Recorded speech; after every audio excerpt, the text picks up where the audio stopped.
Hello ನಮಸ್ತೆ. ಪಂಕ್ತಿಭೇದ ವಿಶೇಷ ಕಾರ್ಯಕ್ರಮಕ್ಕೆ ಸ್ವಾಗತ. ನಾನು ರಕ್ಷತ್ ಶೆಟ್ಟಿ. ತಮಗೂ ಗೊತ್ತಿರಬಹುದು, ಕಳೆದ ಹಲವಾರು ದಿನಗಳಿಂದ ನಮ್ಮ ರಾಜ್ಯದಲ್ಲಿ ಮತ್ತು ಕರಾವಳಿಯ ಜಿಲ್ಲೆಗಳಲ್ಲಿ ತುಸು ಹೆಚ್ಚೆ ಚರ್ಚೆ ಆಗ್ತಾ ಇರುವಂಥದ್ದು ಮತ್ತು ವಿವಾದಕ್ಕೆ ಕಾರಣವಾದಂಥ ವಿಚಾರ ಏನಪ್ಪ ಅಂತ ಹೇಳಿದರೆ ಅದು ಪಂಕ್ತಿಭೇದ ಮತ್ತು ಮಡೆಸ್ಥಾನದ ವಿಚಾರ. ಈ ವಿಚಾರದ ಬಗ್ಗೆ ಈಗಾಗಲೇ ಹಲವಾರು ಪ್ರತಿಭಟನೆಗಳು ನಡೆದಿದೆ. ಪರ ಮತ್ತು ವಿರೋಧ ಅಭಿಪ್ರಾಯಗಳು ವ್ಯಕ್ತವಾಗಿದೆ, ಪ್ರತಿಭಟನೆಗಳು ಕೂಡ ನಡೆದಿದೆ. ಮೊನ್ನೆ ತಾನೇ ಸಿ ಪಿ ಎಂ ಪಕ್ಷವು ಕೂಡ ಒಂದು ಪ್ರತಿಭಟನೆಯನ್ನು ಮಾಡಿತು. ಅದಕ್ಕೆ ಪ್ರಗತಿಪರ ಸಂಘಟನೆಗಳು ಕೂಡ ಬೆಂಬಲವನ್ನು ನೀಡಿದರು.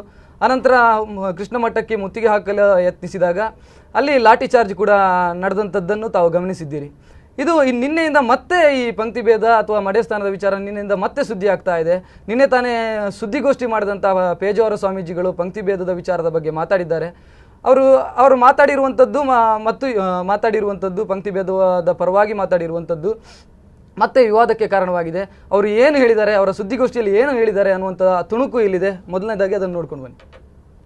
ಊಟ ಮಾಡ್ತಾರೆ, ಸಾವಿರಾರು ಜನರು ಸಾಪಂಕ್ತಿ ಭೋಜನದಲ್ಲಿ ಕೃಷ್ಣ ಮಠದಲ್ಲಿ ದಿನ ಊಟ ನಡೀತಾ ಇದೆ. ಆದರೆ ಸೌಖ್ಯ ಪಂಕ್ತಿ ಇಲ್ಲ ಅಂತ ಹೇಳೋದಿಲ್ಲ, ಎಲ್ಲರೂ ಊಟ ಮಾಡಲಿಕ್ಕೆ ಸಿದ್ಧರಿಲ್ಲ. ಅವರು ಹಾಗೆ ಕಳಿಸ್ಕೊಡ್ಬೇಕಾ? ಬಲಾತ್ಕಾರ ಮಾಡೋದಿಲ್ಲ. ಮಡೆಸ್ಥಾನಕ್ಕೆ ಸಂಬಂಧ ಹೇಳಿಕೆ ಬರ್ತಾ ಇದೆ, ರಾಜ್ಯಾದ್ಯಂತ ಇದೆ. ಸ್ವಾಮೀಜಿಗಳು ಹಿರಿಯರು ಮಡೆಸ್ಥಾನ ಬಗ್ಗೆ ನಾನು ಸುಬ್ರಹ್ಮಣ್ಯಕ್ಕೆ ಹೋಗಿ ಸಭೆ ಕರೆದು ಈ ಸೂಚನೆ, ಎಡೆಸ್ಥಾನದ ಸೂಚನೆ, ಒಂದು ಅನ್ನವೇ ಬೇಡ, ಬರೀ ಉರುಳು ಸೇವೆ ಮಾಡಿ, ದೇವರಿಗೆ ಸಾಕಷ್ಟೇ, ಅನ್ನ ಬೇಕಾಗಿ ಇಲ್ಲ, ಉರುಳು ಸೇವೆ ಮಾಡಿ. ಇಲ್ಲ ಅನ್ನದಲ್ಲೇ ಮಾಡಬೇಕು ಅಂತಿದ್ರೆ ಎಂಜಲ್ ಎಲ್ಲ ಬೇಡ. ಪ್ರಸಾದದ ಅನ್ನದಲ್ಲಿ ಸ್ವಲ್ಪ ವೇಸ್ಟ್ ಆದರೂ ಚಿಂತೆ ಇದೆ, ಎಷ್ಟೋ ವೇಸ್ಟ್ ಆಗ್ತದೆ. ಜನರ ಭಾವನೆಗೋಸ್ಕರ ಎಂಜಲಲ್ಲಿ ತುಪ್ಪ ಹಾಕ್ತೇವೆ, ಎಷ್ಟೇ ಅದು ಕೂಡ ಆ ಜನರ ದೃಷ್ಟಿಯಲ್ಲಿ ಊಟ ಮಾಡೋದು ಕೂಡ ವೇಸ್ಟೇ. ಸಂತರ್ಪಣೆ, ದೊಡ್ಡ ದೊಡ್ಡ ಪಾರ್ಟಿಗಳು ಇದರಲ್ಲಿ ಎಷ್ಟೋ ಖರ್ಚಾಗ್ತದೆ, ಅಂದರೆ ಇಲ್ಲ. ಅಂತೂ ಅನ್ನದ ಗುರು ಸೇವೆ ಒಳ್ಳೆಯದು, ಬೇಡ ಅನ್ನದಲ್ಲಿ ಆಗಬೇಕು ಅಂತಿದ್ರೆ ಎಂಜಲೆಲ್ಲ ಬೇಡ. ದೇವರಿಗೆ ನೈವೇದ್ಯ ಸಮರ್ಪಣೆ ಮಾಡಿ ದೇವರ ಪ್ರಸಾದ ಹಾಕಿ ಸ್ವಲ್ಪ ಖರ್ಚಾಗ್ತದೆ, ಅನಿವಾರ್ಯ. ಜನರ ಭಾವನೆಗೆ ಗೌರವ ಕೊಟ್ಟು ಎಂಜಲೆಯಲ್ಲಿ ಉರುಳು ಸೇವೆಗಿಂತ ಇದು ಎಷ್ಟೋ ವಾಸಿ. ಇದರಿಂದ ಯಾರಿಗೂ ಹಾನಿ ಇಲ್ಲ, ಭಾವನೆಗೆ ಆಘಾತ ಆಗುವುದಿಲ್ಲ, ಬ್ರಾಹ್ಮಣೇತರ ಭಾವನೆಗೆ ಅವಕಾಶ ಆಗುವುದಿಲ್ಲ ಅಂತ ನಾನೇ ಸೂಚನೆ ಕೊಟ್ಟು ಅದನ್ನು ಸರ್ಕಾರ ಸ್ವೀಕಾರ ಮಾಡಿ ಅದನ್ನೇ ನ್ಯಾಯಾಲಯ ಸ್ವೀಕಾರ ಮಾಡಿ ಅದಕ್ಕೆ ಮಧ್ಯ ಮಾರ್ಗವನ್ನು ನಾನು ಸೂಚಿಸಿದ್ದನ್ನು ಸರ್ಕಾರ ಒಪ್ಪಿದೆ. ಆದರೆ ಉಚ್ಚ ನ್ಯಾಯಾಲಯಕ್ಕೆ ಹೈಕೋರ್ಟ್ ಕೂಡ ಒಪ್ಪಿತು. ಉಚ್ಚ ನ್ಯಾಯಾಲಯಕ್ಕೆ ಅರ್ಜಿ ಹಾಕಿದರು, ಆಗ ಇವರು ಕೇಳ್ಬಿಟ್ಟು ಹಾಕಬೇಕು. ಹಾಕಿದರೆ ಎಕ್ಸ್ಪರ್ಟಿ ಸ್ಟೇ ಕೊಡ್ತಿರಲಿಲ್ಲ, ಇವರು ಆರ್ಗ್ಯುಮೆಂಟಿಗೆ ಅವಕಾಶ ಕೊಡ್ತಿದ್ರು. ನಾನು ಸುಮ್ಮನೆ ಇದ್ದರು, ಅದಾಯಿತು. ಅದಕ್ಕೆ ನಾನು ತಪ್ಪ, ನಾನು ಹೇಳಿಕೆ ಮಾತ್ರ ಕೊಟ್ಟಿಲ್ಲ. ಅದರಂತೆ ನನ್ನ ಪ್ರಯತ್ನದಿಂದಲೇ ಎಡೆಸ್ಥಾನದ ಏರ್ಪಾಡಾಗಿತ್ತು. ಇದು ಪೇಜಾವರ ಸ್ವಾಮೀಜಿಗಳು ಮಾತಾಡಿರುವಂಥದ್ದು ಮತ್ತು ಪೇಜಾವರ ಸ್ವಾಮೀಜಿಗಳ ಏನು ಅಭಿಪ್ರಾಯಕ್ಕೆ ಇವತ್ತು ವಿರೋಧ ವ್ಯಕ್ತವಾಗಿದೆ. ಇವತ್ತು ಪ್ರತಿಭಟನೆ ಕೂಡ ನಡೆದಿದೆ. ಆ ಪ್ರತಿಭಟನೆಯಲ್ಲಿ ಭಾಗವಹಿಸಿದ ಒಬ್ಬರು ಭಾಷಣಕಾರ್ತಿ ಪಂಕ್ತಿಭೇದದ ವಿರುದ್ಧವಾಗಿ ಅಥವಾ ಪಂಕ್ತಿಭೇದದ ವಿರುದ್ಧ ತಮ್ಮ ಅಭಿಪ್ರಾಯವನ್ನು ವ್ಯಕ್ತಪಡಿಸಿದ್ದಾರೆ. ಅವರು ಏನು ಹೇಳಿದ್ದಾರೆ ಅನ್ನುವಂಥದ್ದನ್ನು ಕೂಡ ತಾವು ನೋಡ್ಕೊಂಡು ಬರ್ಬೋದು. ಸುಬ್ರಹ್ಮಣ್ಯದಲ್ಲೂ ನಡೀತದೆ, ಮತ್ತೆಲ್ಲೆಲ್ಲೂ ನಡೀತದೆ, ಅಲ್ಲೆಲ್ಲ ಬಿಟ್ಟು ನಮ್ಮನ್ನೇ ಯಾಕೆ ನೀವು ಗುರಿ ಮಾಡಿರಿ ಅಂತ ಪ್ರಶ್ನೆ ಕೇಳ್ತಾರೆ. ಯಾರು ಕೇಳ್ತಾರೆ? ಸ್ವಾಮಿಗಳು ಕೇಳ್ತಾರೆ, ನಮ್ಮನ್ನೇ ಯಾಕೆ ನೀವು ಗುರಿ ಮಾಡಿರಿ ಅನ್ನೋ ಮಾತು. ಅದಕ್ಕೊಂದು ದೊಡ್ಡ ಕಾರಣದ ಉತ್ತರ ಹೇಳ್ತೀವಿ, ಈ ಬಹಿರಂಗ ಸಭೆಯ ಮೂಲಕ ನಾವು ಉತ್ತರ ಹೇಳ್ತೀವಿ. ಸ್ವಾಮೀಜಿಗಳೇ, ನೀವು ಇಡೀ ಕರಾವಳಿ ಪ್ರದೇಶ ಅಲ್ಲ, ಇಡೀ ನಾಡಿನಾದ್ಯಂತ ನಿಮ್ಮ ಮಠದ ಒಳಗನೆ ಪಂಕ್ತಿ ಭೇದವನ್ನ ಮಾಡುವ ಮೂಲಕ ಭಾರತದ ಸಂವಿಧಾನಕ್ಕೆ ಅಪಚಾರ ಮಾಡ್ತಾ ಇದ್ದೀರಿ. ಮನುಷ್ಯರು ಯಾರಾದ್ರೂ ಪ್ರಜ್ಞಾವಂತರಿದ್ರೆ ಒಬ್ಬ ಮನುಷ್ಯ ಇನ್ನೊಬ್ಬರು ಮನುಷ್ಯರ ಮೇಲೆ ಮಾಡಿದಂತ ಲಾಠಿ ಚಾರ್ಜ್ ಅನ್ನ ಖಂಡಿಸಬೇಕು, ಅದು ಮಾನವೀಯತೆ. ಆದ್ರ ಒಬ್ಬ ಮಠಾಧೀಶರಾಗಿ ಲೋಕವನ್ನ ಅಪ್ಕೊಳ್ಳುವಂತ, ಎಲ್ಲರಿಗೂ ಶ್ರೇಯಸ್ಸನ್ನ ಬಯಸ್ತಕ್ಕಂತ ಮಠಾಧೀಶರು ಅಂತ ಹೇಳ್ಕೊಂಡು ಲಾಠಿ ಚಾರ್ಜ್ ಅನ್ನ ಖಂಡಿಸಲಿಕ್ಕಾಗಲ್ಲ. ಅದಲ್ಲದೇನೆ ಪಂಕ್ತಿ ಭೇದವನ್ನ ಸಮರ್ಥಿಸ್ಕೊಳ್ತಾ ಇದ್ದಾರ. ಮಡೆ ಹೋರಾಟಗಾರರಿಗೆ ಬುದ್ಧಿ ಹೇಳ್ತಾ ಇದ್ದಾರೆ. ಇವತ್ತವರು ಎಲ್ಲರಿಗೂ ಬುದ್ಧಿ ಹೇಳುವಂತ ಕಾಂಟ್ರಾಕ್ಟು ಇವತ್ತಿನ ದಿನ ಸ್ವಾಮೀಜಿಗಳಿಗೆ ಕೊಟ್ಟಂಗೆ ನನಗೆ ಕಾಣಿಸ್ತದಿಲ್ಲಿ. ಯಾರಾದ್ರೂ ನನ್ನ ಮಾತಿನಿಂದ ಯಾರ್ದಾದ್ರೂ ಮನಸ್ಸಿಗೆ ನೋವಾದ್ರೆ ನನ್ನ ಅಭ್ಯಂತರ ಇಲ್ಲ, ಮನಸ್ಸಿಗೆ ನೋವು ಮಾಡ್ಕೊಳ್ರಿ. ಯಾಕಂತ ಕೇಳಿದ್ರೆ ನಮ್ಮಲ್ಲಿ ಬಹಳ ಸ್ಪಷ್ಟವಾಗಿ ನಾವು ಈ ಎಲ್ಲ ವಚನಗಳನ್ನ ಓದಿ ಬಂದಿದ್ದೀವಿ. ನಮ್ಮಲ್ಲಿ ವಚನಕಾರ ಹೇಳ್ತಾರೆ, ಆರ ಮುನಿದು ನಮ್ಮನ್ನೇನ ಮಾಡುವರು, ಊರ ಮುನಿದು ನಮ್ಮನ್ನೇನ ಮಾಡುವರು, ನಮ್ಮ ಕುನ್ನಿಗೆ ಕೂಸ ಕೊಡಬೇಡಿ, ನಮ್ಮ ಸೊಣಗಂಗೆ ಹೊನ್ನ ತಳಿಗೆ ನಿಕ್ಕಬೇಡಿ, ನಮ್ಮ ಸೊಣಗಂಗೆ ಹೊನ್ನ ತಳಿಗೆ ನಿಕ್ಕಬೇಡಿ, ಆನೆಯ ಮೇಲೆ ಹೋಹನ ಶ್ವಾನ ಕಚ್ಚಬಲ್ಲದೆ ಅಯ್ಯ. ತಾವು ನೋಡಿರ್ಬೋದು ಈಗಾಗಲೇ ಏನು ಪಂಕ್ತಿ ಭೇದದ ಪರ ಮತ್ತು ವಿರೋಧ ಅಭಿಪ್ರಾಯಗಳು ವ್ಯಕ್ತ ಆಗ್ತಾ ಇದೆ.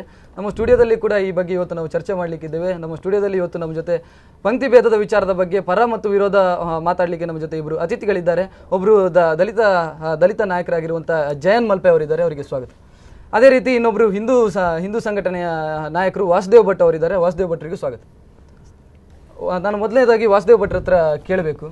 ವಾಸುದೇವ್ ಭಟ್ರಿ, ಪಂಕ್ತಿ ಭೇದವನ್ನು ಯಾವ ರೀತಿ ತಾವು ಸಮರ್ಥನೆ ಮಾಡ್ಕೊಳ್ತೀವಿ? ನಮ್ಮಲ್ಲಿ ತಿನ್ನುವ ಅನ್ನ ಇಲ್ಲಿ ಜಾತಿಯ ಬಣ್ಣ ಅಂತೆಲ್ಲ ಬರಲಿ, ಬಹಳ ದೊಡ್ಡ ಸಂದೇಶ ಇದೆ ನಮ್ಮಲ್ಲಿ. ಅನ್ನಾತ್ ಭವತಿ ಪರ್ಜನ್ಯಾತ್ ಅನ್ನ ಸಂಭವ ಅಂತ. ಅಭ್ಯಾಸಾನುಗತ ವಿದ್ಯಾ ಬುದ್ಧಿ ಕರ್ಮಾನುಸಾರಿಣಿ. ಆಹಾರ ತಿನ್ನುವ ಆಹಾರದಂತೆ ಬುದ್ಧಿ ಅಂತ ಹೇಳುವಂಥ ಎಲ್ಲ ಚೈತನ್ಯಗಳನ್ನು ಇವತ್ತು ವೈಜ್ಞಾನಿಕವಾಗಿ ಅದನ್ನು ಚಿಂತನೆ ಮಾಡ್ತಾ ಇದ್ದಾರೆ. ನಾವು ಯಾವ ರೀತಿ ಆಹಾರವನ್ನು ಸ್ವೀಕರಿಸ್ತೇವೋ ಆ ರೀತಿ ನಮ್ಮ ಬುದ್ಧಿಗಳು, ನಮ್ಮ ಚಟುವಟಿಕೆಗಳು ತೀರ್ಮಾನವಾಗ್ತದೆ, ಚೈತನ್ಯಗಳು ಅಂತ. ಸಾತ್ವಿಕ ಆಹಾರ, ರಾಜಸ ಆಹಾರ ಮತ್ತು ತಾಮಸ ಆಹಾರ ಅಂತ ಆ ನೆಲೆಯಲ್ಲಿ ನಮ್ಮ ಹಿರಿಯರೆಲ್ಲ ಕಂಡುಕೊಂಡ್ರು. ಸಾತ್ವಿಕ ಆಹಾರದಿಂದ ಸಾತ್ವಿಕವಾದಂಥ ಶಕ್ತಿಗಳು, ಚಿಂತನೆಗಳು ಮನುಷ್ಯನಲ್ಲಿ ಬೆಳೆದರೆ, ರಾಜಸ ಆಹಾರದಿಂದ ನಮ್ಮ ಚಟುವಟಿಕೆಗಳು, ದೈಹಿಕವಾದಂಥ ಬೆಳವಣಿಗೆಗಳು, ಅದಕ್ಕೆ ಬೇಕಾದಂಥ ಪೂರಕವಾದಂಥ ವಾತಾವರಣ ದೇಹದೊಳಗೆ, ಅದರಂತೆ ಬುದ್ಧಿಯ ಚಟುವಟಿಕೆಗಳು ತೀರ್ಮಾನ ಆಗ್ತದೆ ಅಂತ. ಅದೇ ರೀತಿ ತಾಮಸ ಆಹಾರಗಳನ್ನು ಇವತ್ತು ಮದ್ಯ ಮಾಂಸ ಇತ್ಯಾದಿಗಳು ಅಥವಾ ಮದ್ಯ ಆಗಿರ್ಬೋದು, ಧೂಮಪಾನ ಆಗಿರ್ಬೋದು, ಇದನ್ನು ತಾಮಸದ ನೆಲೆಯಲ್ಲಿ, ಅದರಿಂದ ನಮ್ಮ ವಿಕೃತವಾದಂಥ ಬುದ್ಧಿ ಚಿಂತನೆಗಳು ಬೆಳೀತದೆ ಅಂಥೇಳಿ ಹಿರಿಯರೆಲ್ಲ ಚಿಂತನೆ ಮಾಡಿಕೊಂಡು ಬಂದು ಅನಾದಿ ಕಾಲದಿಂದ ನಡೆದುಕೊಂಡು ಬಂದ. ವೈಜ್ಞಾನಿಕವಾಗಿ ಇದನ್ನು ನಾವು ಒಪ್ಪಿಕೊಳ್ಳಿಕ್ಕೆ ಸಾಧ್ಯ ಇದೆ. ಆ ಕಾರಣಕ್ಕಾಗಿ ಮದ್ಯ ವ್ಯಸನ ಮಾಡಬೇಡಿ, ಅದರಿಂದ ಅನೈತಿಕವಾದಂಥ ಚಟುವಟಿಕೆಗಳು ಬೆಳೀತದೆ, ಈ ರೀತಿಯಾಗಿ ಬೆಳೀತದೆ.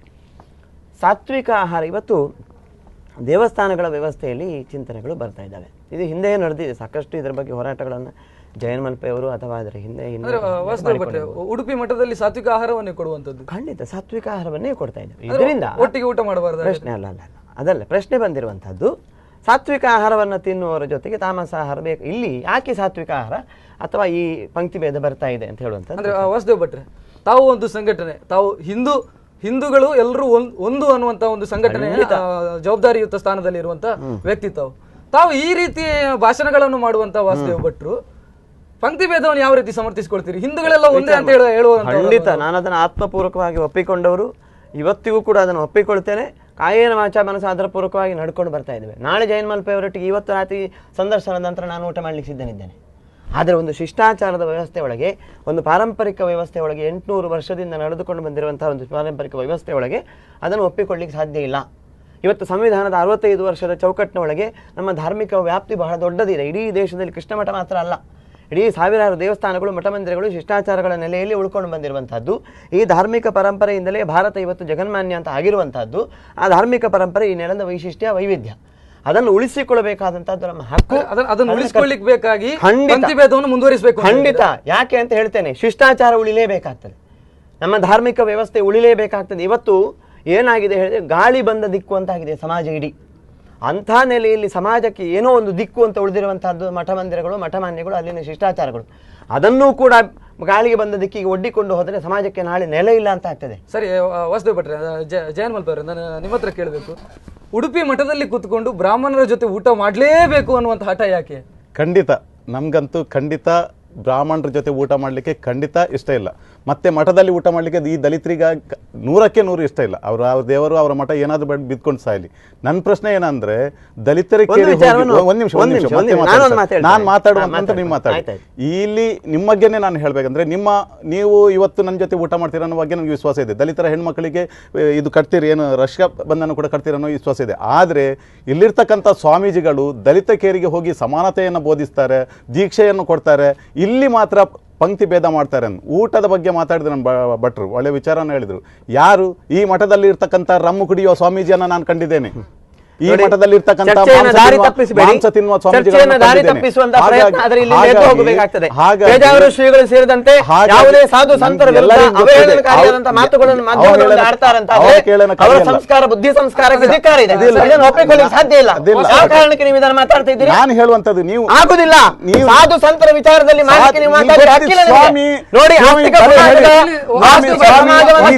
ಪ್ರಯತ್ನ ಮಾಡಿಕೊಂಡು ಬಂದ್ರೆ ಆಗುವ ಅನಾಹುತಕ್ಕೆ ನೀವು ನನ್ನ ಪ್ರಶ್ನೆ ಅಲ್ಲ, ನೀವು ವ್ಯಕ್ತಿ ನೀವು ವ್ಯವಸ್ಥೆ ಸ್ವಾಮಿ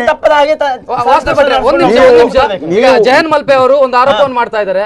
ಆರೋಪಕ್ಕೆ ಇಲ್ಲಿ ಬಂದಿರೋ ನಾನು ಹೇಳ್ತೇನೆ, ಆರೋಪಕ್ಕೆ ತಮ್ಮಲ್ಲಿ ಸಾಕ್ಷಿ ಏನಾದ್ರೂ ಇದೆಯಾ ಅಥವಾ ಖಂಡಿತ ನಾನು ಹೇಳ್ತೇನೆ. ಸಾಕಷ್ಟು ಬರೇ ಇದು ಇಲ್ಲಿಯ ಸ್ವಾಮೀಜಿಗಳಲ್ಲ, ಸಾಕಷ್ಟು ಈ ಹಿಂದಿನ ಪುರಾಣಗಳಲ್ಲಿ ಕೂಡ ಅನೇಕ ಸಾಧುಗಳು ಸಂತರು ಈ ದೇಶದಲ್ಲಿ ಗೋಮಾಂಸ ತಿಂದದ್ದಿದೆ, ಈ ದೇಶದಲ್ಲಿ ಮಧುಮಾಂಸ ತಿಂದದ್ದಿದೆ, ಎಲ್ಲರೂ ಮಾಡಿದಂತಹ ಇತಿಹಾಸದ ಪುಸ್ತಕ ನನ್ನ ಹತ್ರ ಇದೆ.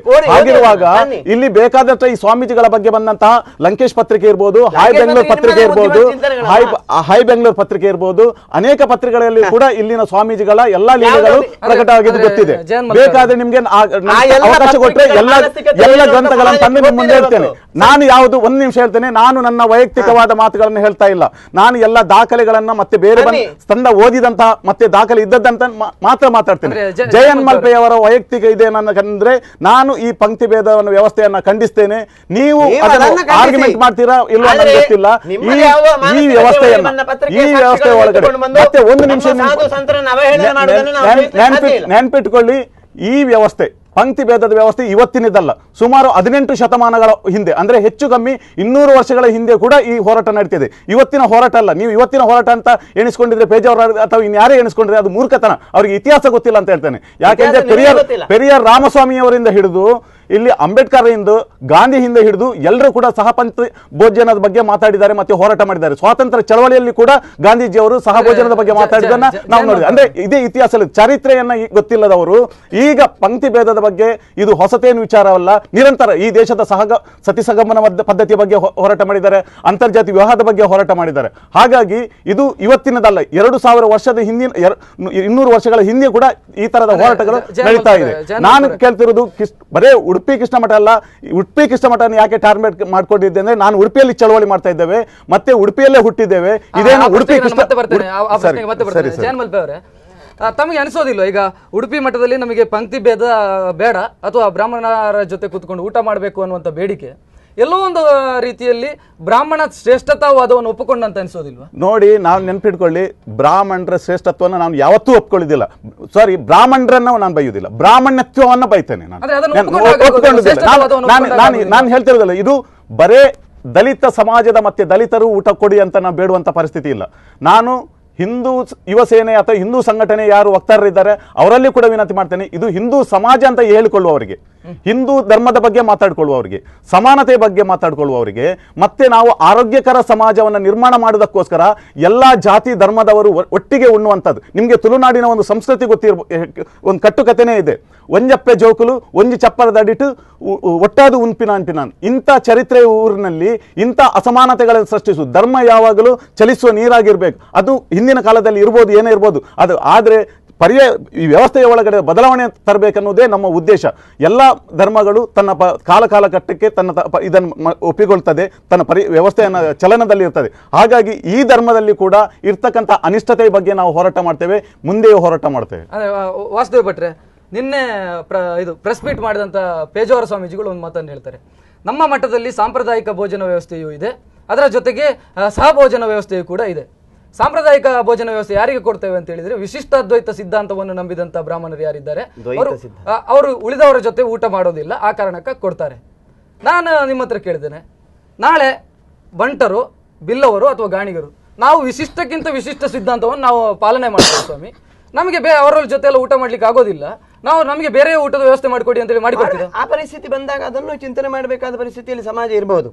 ಇವತ್ತು ಆ ಪ್ರಶ್ನೆಯನ್ನು ನಾವಿಲ್ಲಿ ಬಂಟರು ಬಿಲ್ಲವರು ಇದರಲ್ಲಿ ಒಂದು ತಿಳ್ಕೊಳ್ಳಿ, ಇಡೀ ಒಟ್ಟು ವ್ಯವಸ್ಥೆ ಇದರ ಹುನ್ನಾರ ಏನು ಅಂತ ಹೇಳ್ತೇನೆ. ಒಟ್ಟು ಸಮಾಜವನ್ನು ಒಡೆಯುವಂಥ ಕೆಲಸವನ್ನೇ ಇವರು ಮಾಡ್ತಾ ಇದ್ದಾರೆ. ಮತ್ತೆ ನಾನು ವಿಚಾರವನ್ನು ಹೇಳ್ತೇನೆ, ಈಗ ತಗೊಂಡಾರ ಮತ್ತೆ ದಲಿತರನ್ನು ಹಿಂದಿಟ್ರಿ ಅಲ್ಲಿ ಒಡೆಯುವುದಲ್ವಾ ಅಂತ ವಿಚಾರ. ಹಾಗೆ ಅಲ್ಲ, ಆಸ್ತಿಕ ಸಮಾಜಕ್ಕೆ ಏನೇನು ಚಿಂತನೆಗಳು ಬಂದಿದ್ದಾವೋ ಅದನ್ನೆಲ್ಲ ಒಪ್ಪಿಕೊಂಡೇ ಬಂದಿರುವಂಥದ್ದು. ಇವತ್ತು ಆಸ್ತಿಕ ಸಮಾಜದ ವಿಚಾರಗಳಲ್ಲಿ ವಿನಾಕಾರಣವಾಗಿ ಇಂಥದ್ದ ನಾಸ್ತಿಕರೆಲ್ಲ ನಂಬದೇ ದೇವರನ್ನಾಗಲಿ ಸಂಪ್ರದಾಯಗಳನ್ನಾಗಲಿ ನಂಬದೇ ಇರುವವರು ಇವತ್ತು ಆಸ್ತಿಕ ಸಮಾಜದ ವಿಚಾರಗಳ ತಲೆ ಯಾಕೆ ಹಾಕಬೇಕು? ಆಸ್ತಿಕ ಸಮಾಜ ಇವತ್ತು ತಲಾಂತರದಿಂದ ಅದನ್ನು ಒಪ್ಪಿಕೊಂಡು ಬಂದಿದ್ದಾರೆ. ಕೃಷ್ಣ ಮಠಕ್ಕೆ ಬರ್ತಕ್ಕಂಥ ಸಾವಿರಾರು ಬಂಟರು ಬಿಲ್ಲವರು ಎಲ್ಲರೂ ಅದನ್ನು ಒಪ್ಪಿಕೊಂಡೇ ಬಂದಿರುವಂಥದ್ದು. ನಮ್ಮ ಸಮಾಜದ ಒಳಗೆ ಕಾಲಕಾಲಕ್ಕೆ ಬಂದಿರತಕ್ಕಂಥ ಎಲ್ಲ ಸಮಸ್ಯೆ ಸವಾಲುಗಳಿಗೆ ಆಸ್ತಿಕ ಸಮಾಜ ಉತ್ತರ ಕೊಡುವಂತಹ ಚೈತನ್ಯವನ್ನು ಹೊಂದಿದ್ದೇವೆ. ಅಂತ ಸಂದರ್ಭ ಬಂದರೆ ನಾವು ಉತ್ತರ ಕೊಡ್ತೇವೆ. ಆದರೆ ಆಸ್ತಿಕ ಸಮಾಜದ ವಿಚಾರದಲ್ಲಿ ನಮ್ಮ ಯಾವುದೋ ಪಾರಂಪರಿಕ ಮೌಲ್ಯಗಳ ಬಗ್ಗೆ ನಂಬಿಕೆ ಇಲ್ಲದವರೇ ತಲೆ ಹಾಕುವುದನ್ನು ಒಪ್ಪಲಿಕ್ಕೆ ಸಾಧ್ಯ ಇಲ್ಲ. ಎಲ್ಲ ಹುಟ್ಟಿದಂತಹ ಕಮ್ಯುನಿಸ್ಟ್ ಸಿದ್ಧಾಂತ ಇವತ್ತು ಸತ್ತೇ ಹೋಗಿದೆ. ಇವತ್ತು ಅಂತವ್ರು ಕೆಲವರು ಇಲ್ಲಿ ಬಂದು ಕಮ್ಯುನಿಸ್ಟ್ನವರ ಪ್ರಶ್ನೆ ಅಲ್ಲ, ಈಗ ಕಮ್ಯುನಿಸ್ಟ್ನವರ ಪ್ರಶ್ನೆ ಅಲ್ಲ, ನಾಳೆ ಒಬ್ರು ಬಂದು ಹಿಂದೂ ಮುಖಂಡರು ಒಬ್ರು ಕೇಳ್ತಾರೆ ಅಂತ ಅನ್ಕೊಳ್ಳಿ, ಬನ್ನಿ. ಯಾಕೆ ಈಗ ಬ್ರಾಹ್ಮಣರಿಗೆ ಯಾಕೆ ಅಂತ ಸಂದರ್ಭ ಬಂದಾಗ ನಾವು ಖಂಡಿತ ಅದಕ್ಕೆ ಉತ್ತರವನ್ನು ಕೊಡ್ತೇವೆ, ಅದನ್ನ ಪರಿಹರಿಸಿಕೊಳ್ತಕ್ಕಂಥ ಅವರಿಂದ ಆ ಪ್ರಶ್ನೆ ಬರೋದಿಲ್ಲ ಅಂತ ನಂಬಿಕೆ ಇದೆ ನಿಮಗೆ? ಅದು ಹಾಗೆ ಅಲ್ಲ, ನೀವು ತನ್ನಿ ಪ್ರಶ್ನೆ ತನ್ನಿ, ನಾವು ಬೇಡ ಅಂತ ಹೇಳಿಲ್ಲ, ಓಪನ್ ಆಗಿ ತಾವು ಕೂಡ ಒಂದು ಹಿಂದೂ ಸಂಘಟನೆ ಮುಖಂಡರು. ಖಂಡಿತ ನಾನು ಅದನ್ನ ಹೇಳಿದ್ದು, ಒಂದು ಚಪ್ಪರದೊಳಗೆ ಅಂತ ಹೇಳಿದ್ರು. ತಮ್ಮ ಹಿಂದೂ ಯುವ ಸೇನೆಯಲ್ಲಿ ವಾಸುದೇವ್ ಭಟ್ರು ಮಾತ್ರ ಇರೋದಲ್ಲ, ಇನ್ನೂ ಉಳಿದ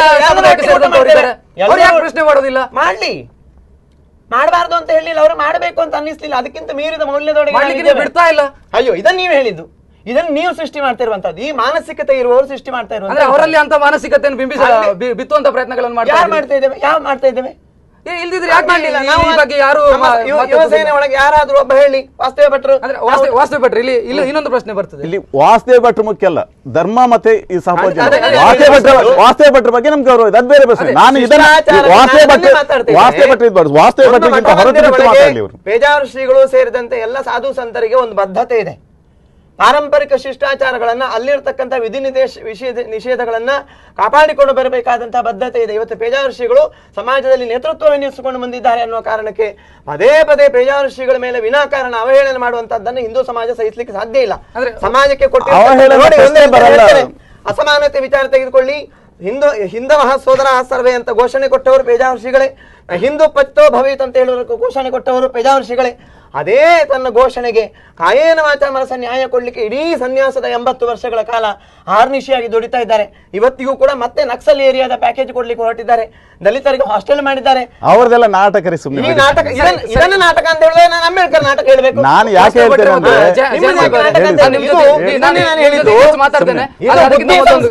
ಸಂಸ್ಕಾರ ಪ್ರಶ್ನೆ ಇಲ್ಲ, ಸಂಸ್ಕಾರ ಪ್ರಶ್ನೆ ಇಲ್ಲ. ನಾನು ನಿಮ್ಗೆ ಅದಕ್ಕೆ ಬೇಕಾದಷ್ಟು ಆನ್ಸರ್ ಕೊಡ್ತೇನೆ. ನೋಡಿ, ಅವರು ಕಮ್ಯುನಿಸ್ಟ್ ಹತ್ರ ನಕ್ಸಲ್ ಚಳವಳಿಯ ವಿರುದ್ಧ ಮಾತಾಡ್ತಾರೆ, ಪರವಾಗಿಯೂ ಮಾತಾಡ್ತಾರೆ, ನಾನು ನಿಲ್ತೇನೆ ಅಂತ. ಇಲ್ಲಿ ಮಡಸ್ಥಾನದ ಬಗ್ಗೆ ಸಮರ್ಥನೆ ಮಾಡ್ತಾರೆ, ಮತ್ತೆ ಮಾತುಕತೆಗೆ ಚರ್ಚೆ ಮಾಡ್ತಾನೆ ಅಂತ ಹೇಳ್ತಾರೆ. ಅವ್ರು ಏನ್ ಹೇಳಿ, ನಮ್ಮ ಪ್ರಶ್ನೆ ಇಷ್ಟೇ, ಇವರು ದಲಿತರನ್ನ ಸುಧಾರಣೆ ಮಾಡುವ ಮೊದಲು ಪೇಜಾವರ ಸ್ವಾಮೀಜಿ ದಲಿತರನ್ನ ಸರಿ ಮಾಡುವವರು, ಪೇಜಾವರ ಸ್ವಾಮೀಜಿ ದಲಿತರ ಕೇರಿಗೆ ಹೋಗುವ ಮೊದಲು, ಪೇಜಾವರ ಸ್ವಾಮೀಜಿ ದಲಿತರ ಕೇರಿಗೆ ಹೋಗುವ ಮೊದಲು, ಪೇಜಾವರ ಸ್ವಾಮೀಜಿ ದಲಿತ ಕೇರಿಗೆ ಹೋಗುವ ಮೊದಲು ತನ್ನ ಸನಾತನ ಏನು ಧರ್ಮದವರಿಗೆ ಊಟ ಹಾಕ್ಬೇಕಾ ಅದನ್ನು ಸರಿ ಮಾಡ್ತಾರೆ. ಅವರನ್ನ ಸರಿ ಮಾಡ್ಲಿ, ಮತದಲ್ಲಿ ಕೂತ್ಕೊಂಡು ಊಟ ಮಾಡ್ತಾರೆ, ಅವರನ್ನ ಸರಿ ಮಾಡ್ಲಿ. ನಾನು ಅವರನ್ನ ಸರಿ ಮಾಡದೆ ದಲಿತ ಕೇರಿಗೆ ಬರುವ ಅಗತ್ಯ ಇಲ್ಲ, ದಲಿತ ಕೇರಿಗೆ ಬರುವ ಅಗತ್ಯ ಇಲ್ಲ. ನೀವು ಸುಮ್ಮನೆ ನಿಮ್ಮ ಹಿಂದೂ ಧರ್ಮವನ್ನೇ ಬಿಡಿ. ನಾನು ಹೇಳ್ತಿರುವುದು ಪೇಜಾವರ ಸ್ವಾಮಿಯ ಟಾರ್ಗೆಟ್ ಅಲ್ಲ, ನನ್ನ ಹಿಂದೂ ಕೊಲನಿಗೆ ಬರುವುದನ್ನು ನಾವು ವಿರೋಧಿಸ್ತೇವೆ, ಹಿಂದೂ ಕೊಲನಿಗೆ ಬರುವುದನ್ನು ವಿರೋಧಿಸ್ತೇವೆ, ಅದನ್ನು ಹೇಳ್ತಿರೋದು ನಾವು. ಸರಿ, ವಾಸುದೇವ್ ಭಟ್ರೆ ಮತ್ತು ಜಯನ್ ಮಲ್ಪೇರ್, ನಾನು ನಿಮ್ಮ ಜೊತೆ ಮಾತಾಡ್ತೇನೆ. ಅದಕ್ಕಿಂತ ಮೊದಲು ನಾವು ಕಾರ್ಯಕ್ರಮದಲ್ಲಿ ಒಂದು ಬ್ರೇಕ್ ಅನ್ನು ತೆಗೆದುಕೊಳ್ಳಬೇಕಿದೆ. ಇನ್ನಷ್ಟು ವಿಚಾರಗಳಿದ್ದಾವೆ ನಿಮ್ಮ ಜೊತೆ ಮಾತಾಡೋದಕ್ಕೆ. ವೀಕ್ಷಕರಿಗೆ ಕಾರ್ಯಕ್ರಮದಲ್ಲಿ ಒಂದು ಪುಟ್ಟ ಬ್ರೇಕ್.